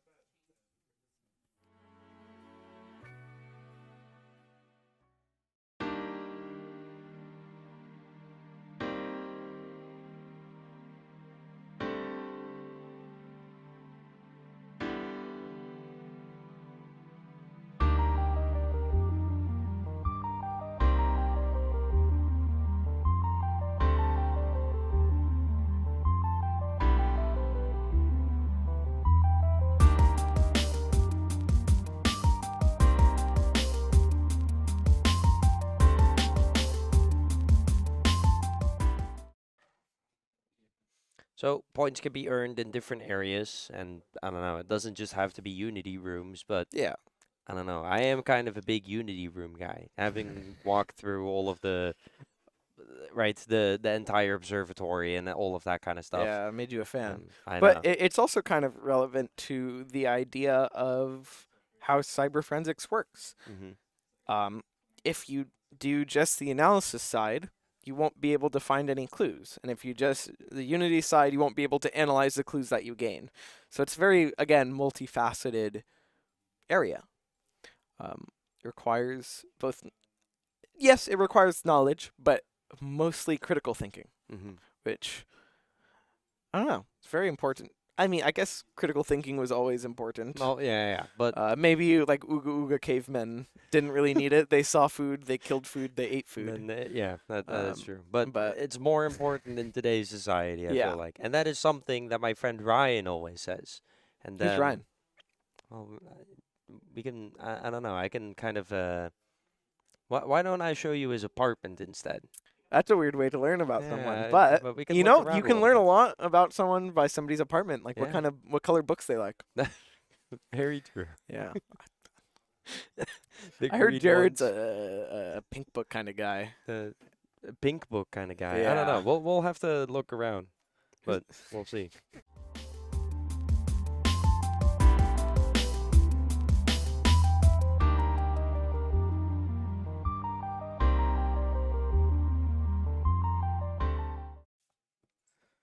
Cool. So yeah, we're in his room. He's kind of. I know. I can kind of already tell he's a gamer. He has the RGB RGB. setup. Yeah. It's an important Oh, part of it. so Crouch is C in this room. Yeah. That's nice. I can move. Yeah, true. But it's so I can nice gaming PC. Do you have a gaming PC? I do have a gaming PC. Does it have RGB lights? It does cost more money, I know, but I put a little bit of extra money into it. I think I ended up putting like 40-50 bucks into some RGB lights. So yes, You're yeah, a I true do gamer. have some. I'm merely the shell of a gamer You with you don't have any? a black and white PC. Yeah, I see. But that's still alright. I don't know. As long as you can stream, play some games, and hop on the Unity rooms, I think you're good to go. But so Okay. Well, I think I'm sorry. the bed practice was useful for him. He got rid of the third pillow, like you were saying. true. No more throw pillow. Yeah. I don't know. I think you could still kind of. Yeah. make Work on the those- blanket. Yeah. Yeah. But that's what the practice room is for. Hmm. Looks like some sort of timetables here. I don't know any of those. I'm not gonna. I'm not gonna pay too much attention to that. I have no Two idea what's on times that. two. Let's look out of his window. He has a nice apartment. Usually, I feel like if you don't know someone, you look. Out their window. Do you? No, I have no clue. Oh. Whoa, a pool. Whoa. You can move that He's a poster. big Bruce Lee fan. Yeah. I mean, who cool. isn't? Yeah. But if we move the poster, it gives a post-it note. That might have a flag on it. We won't look at it. But yeah, this guy has a lot of stuff on his walls. But I imagine most of it. There's a locked safe. I don't know how you would open it. Mm-hmm. There's stuff on his laptop. More challenge questions. unable to use computer. Seems like we probably have to Interesting. turn it on somehow. It looks like it's turned on. What's going on? Oh, so here's an interesting question. It gives you some, it looks like, well, it looks like it gives you an XOR for some numbers. Maybe this is hex. I'm imagining it's hex. And it gives you the answer, so you'll have to do it for that and put the text in here. I'd do it by hand, but we'd be here another 3 hours. So I won't. It's for next time. Yeah, sure. I'll come prepared. I'll cheat and give the answer earlier. Mm-hmm. It's an interesting one. You was maybe just scribbling a little bit. Does it actually mean anything? The numbers, Mason. What do they mean? I'm imagining like is it from Always Sunny where he has the board behind him with all the red wire connecting everything and he points at it like a crazy guy? I think. I'm not 100% sure. I I don't know, know I've that never there's watched also a it. clip like that from The Office. Maybe it's The Yeah, Office. but I don't know. but- Hey, you might be both correct. Yeah. Does he have any books? Is he a big reader or no? It looks like a yellow book to me. Yellow book. Oh, I hate yellow books. Really? Yeah. I don't know. Yeah, when I I heard guess you we can't say be that friends you were anymore. into green books, I was like, you know what? At least I can make do with that because I'm kind of a blue books kind of guy. Ah, I see. And then I don't know, yellow. Yeah, it looks like there's a lot of stuff locked behind getting into this computer, which is also locked behind the safe. So again, kind of almost like, have you done escape rooms? I have done It's like an escape room. Yeah. Yeah. Which is really cool. I mean, I run an escape room club here actually. Oh, awesome. Yeah, we just started. Cal Poly Escape Room Club. For on campus. How many members do you currently have? I'm just kind of curious. You don't have to go too much into According detail. to ASI or the members that show up. Those are two wildly different numbers. Okay, then we'll leave it at that. Yeah, we sure will. But like actually though, like an escape room type thing is really cool, and it gets students and whoever is doing it involved. It's you have to find your way through, and I think escape rooms could use more cybersecurity in it. There's a lot of physical security. And it's actually funny. If you go to a lot of, let's look at something a little less dark than that. But if you go to like I was at a cybersecurity conference earlier, RSA. Shout out to that. That was really cool. But just anytime I see cybersecurity, even our White Hat Club here has lockpicking.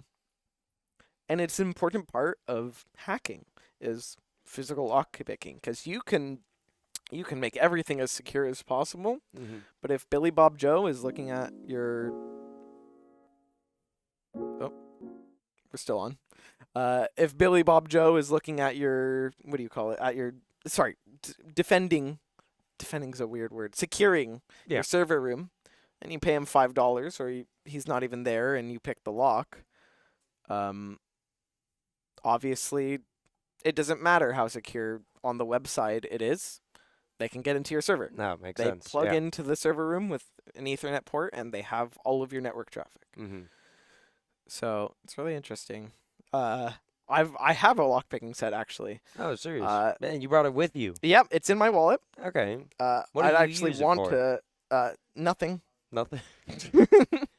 But it's actually a little credit card. It says James Bond. Obviously, I'm not James Bond. This is not legal tender. But if I open this up, I have a whole lockpicking set in here. Huh. That's awesome.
Okay, so Sam is good at transforming today, but this one, it's I don't know, good to have you here.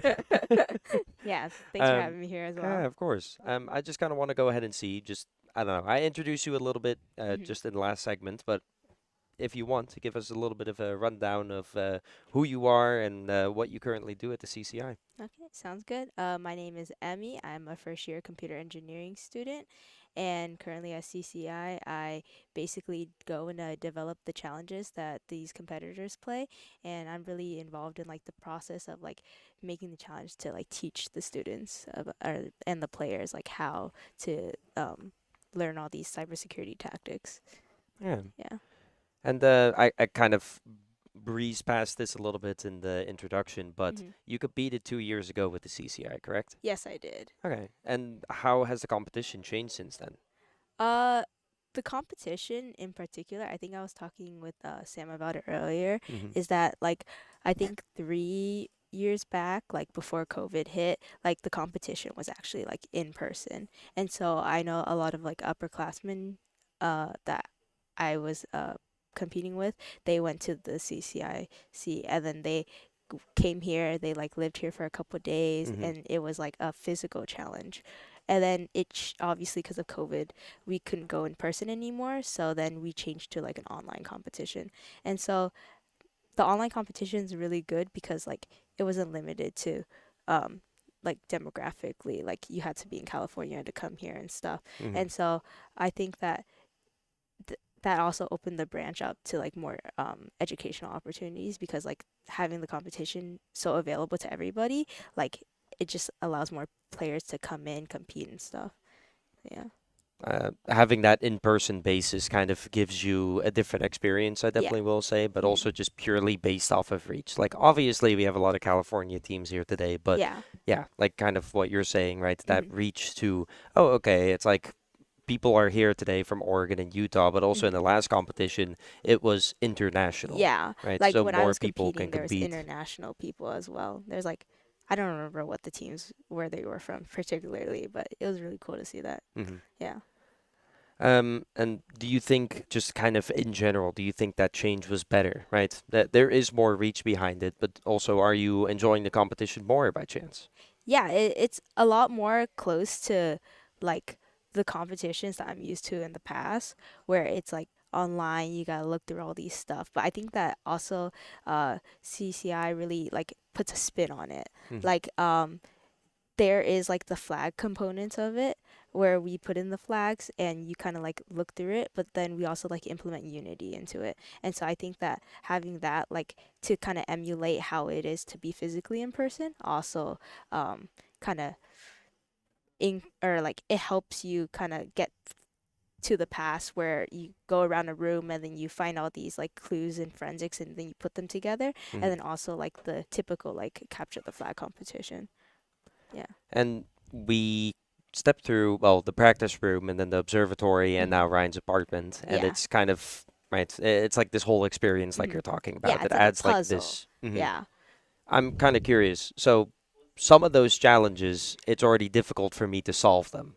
But then, I don't know, designing them is a whole different front of things. Yeah. How do you go about the design process?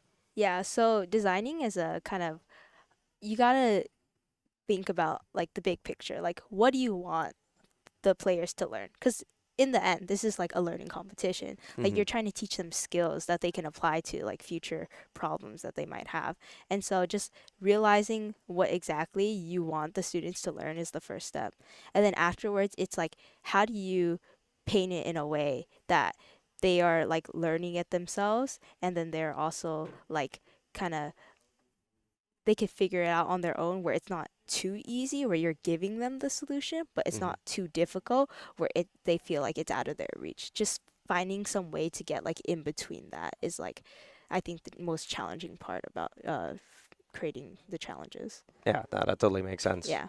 And I don't know, it kind of also goes into, right, the different types of challenges that there Mhm. are, right? Yeah. Because like you're talking about, it's like, okay, can't be too easy, can't be too difficult, but even in that context, there's a range of it. Uh-huh. Like some of them, it's like, oh, okay, it's like, well, here's a flag for doing this work. And some of them you have to like really work towards. Mhm. Sam and I last year struggled for about I think like 10, 15 minutes on stream with like the what is it, like the stack where you have like Uh-huh. 5 bricks. Oh, the Hanoi Yeah, tower. there you go. Yeah. Yeah, that was not good. We it was a struggle for a little while, but we ended up getting it, and that was a good flag to just get. It's a little bit more of a gamified version of it, Mhm. right? But Yeah. it still gets people engaged in the competition, so it was super interesting to see Mhm. that. Yeah, I think it's just like rewarding too. Like you Mhm. like put all this effort into it, and then you finally figure it out, and Yeah. then you're like, yes, I did that myself, and so it kind of like boosts your confidence about it too as Mhm. well. Yeah. And I kind of want to pivot a little bit because Mhm. it's interesting to kind of see that, okay, you went from a competitor to now joining the team. What Mhm. made you want to apply for this position? Like, what kind of made that transition happen almost? Yeah. When I was first coming into college, I was like looking on Handshake, and then Hmm. I was like, oh, like it's the CCI, and then I was like, oh, like I had so much fun doing their competition like a couple years back, like I might as well just apply and see where that gets me. And so then I remember like I was like, oh, I don't, because it was specifically for like a Unity position, and I was like, I don't have a lot of like Unity experience, but I Hmm. did compete, and I did do a lot of competitions in high school and not just CCI. And so I think that like I just told them I was honest about it, and then so then I think that I just wanted also to give back too, because like doing the competitions in high school really like helped me like learn a lot of new skills, and so just being a part of the team now also, Hmm. it I wanted to like help other high schoolers because it's a fun experience, you know. Yeah, Yeah. kind of almost pass on the experience a little bit. Yeah, Yeah, yeah. exactly. Yeah. Okay, that totally makes sense, and it's awesome to have you here, so we do appreciate it. Yeah. Um, Maybe it's a little bit more of a specific question, and you can take this any way that you want, but Okay. just kind of curious, like, what would you want your legacy to almost be at the CCI? Yeah.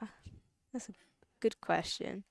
Uh I think just continuing to like grow the challenges, because like as the future progresses, there's like more I guess like issues or like new issues that pop up, and so Hmm. like keeping up to that pace so that like our education isn't far behind what Hmm. the current like standard is, I would say.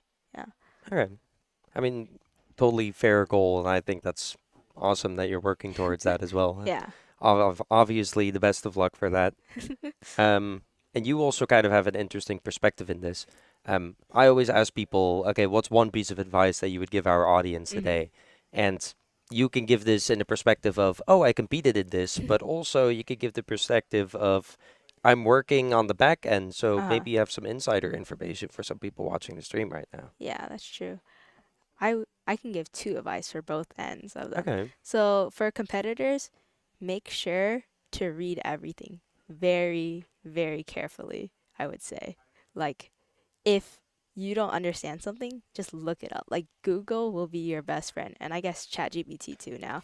Um, uh, and then for the back end, if you are interested in pursuing a field in cybersecurity, I think just going out there and exploring it, because you shouldn't be like limited to like, oh, you just found out about this field but it seems too difficult to do. I think that if you put like research into it and you really want to continue on to pursue it, then you can look it up and Google it as well. And so I think that just continuing to do and figuring it out as you go is kind of thing. Yeah, Yeah. perfect. Yeah. Well, we both wish you the best of luck on I don't know, your journey throughout the competition. And thank you, Emmy, so much for being here. Appreciate it. Yeah, thanks Ben for having me. Of course. Yeah.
Okay, so looking kind of into the design team was cool, right? How Yeah. are challenges made and kind of looking into, okay, what is the back end of this game? And some of that advice I think was pretty useful for our teams competing today.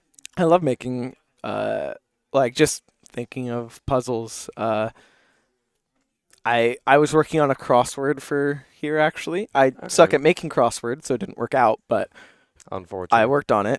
And you know, just looking through all of the puzzles people made. Henry loves making puzzles. And he loves shiny badges, flashy badges. But yeah, it's cool to look into that, and awesome to have somebody who previously participated. I obviously did too, but only cool people participate. So glad we have more cool That's- people here. I mean, that's obviously why you were here and everything, right? And Of we're course. we're happy to continuously support this cybersecurity mission. Oh yeah, of course. But like I said before, something else that is important is obviously your health. We called it. Yours specifically, not anyone else's. No, no, Just no. yours. You gotta take care of yourself, and that's what we are going to do as well. So thank you for tuning in for a little bit. We'll obviously see you in a little, but I think it's pizza time. Are you Play ready? like the Spider-Man song. Hey, AV, can you play that one? Pizza time. But yeah, we're gonna go to the leaderboard. That's how you say it. We're Le- gonna go to the leaderboard. leaderboard. See how people are doing, Yeah. and we'll see you later.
Okay, back. and we are back. I know, after 4 hours of just competition, I don't know, everyone kind of working at home, but also behind us and everything like that.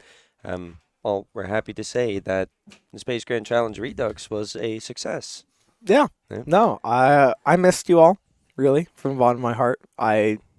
It's been 4 hours, and again, separation anxiety, just like our Discord team, 5 hours, Yeah, 7, six, 8, 7 six. hours ago. I know, a bit ago, I've but lost at the the count. beginning of today. But I'm happy with how it turned out. Yeah. And we do want to go ahead and leave you with a couple of messages. Well, first of all, obviously, thank you, but you'll get a more proper thank you in a little bit. We're going to have our outro or kind of conclusion to the whole event happening on Zoom at 5 p.m. You can go ahead and find that sign up link in your email. If you need any help finding it, we can also go ahead and provide it for the Twitch. It's on or the even Discord as through well. The Discord, yeah. So you can go ahead and find it through all of those links. Yeah, if you need any help, obviously go ahead and ask. Ping we're happy him. to help Yeah, out. in Discord. And He'll answer any at questions. Dark Arts. Yeah. Yeah, Yeah. I'll help out. Life questions. Personal. What's this weird spot on my hand? Medical questions. Yeah. Yeah, He knows that. I'll send them over to Sam. Please don't. But thank you for tuning in. Mhm. This was awesome. But we're just talking heads. Yeah. The real people we also need to thank are all back over there. They're all congregating, but maybe if we can have them come a little closer, we see the faces of CCI and all the awful. I almost said awful. Wonderful. They're definitely not awful. That'd be rough. But all the wonderful people who made this happen. Yeah. If all of you want to introduce yourself, what team you're on, and a message to everyone watching, You can pull it off. except for AV team, we don't care. No. Really talk into it. That's pretty much. Y'all come up too. It's like it needs to be close. Yeah. Hi, my name is Shafay Syed. I work on the AWS React team.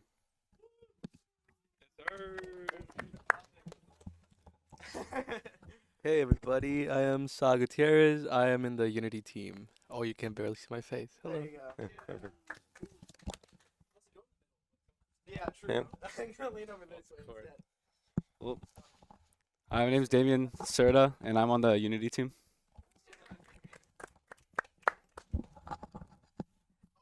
Yo, I'm Wilson. I'm on the Discord team, and good job, everybody. Awesome. Hello everyone, I'm Wesley and I'm also from the Discord team.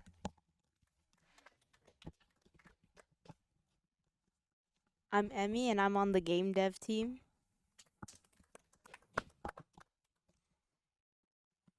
I'm Haley. I'm on the AWS team. And I'm Justin. I'm on the AWS team as well.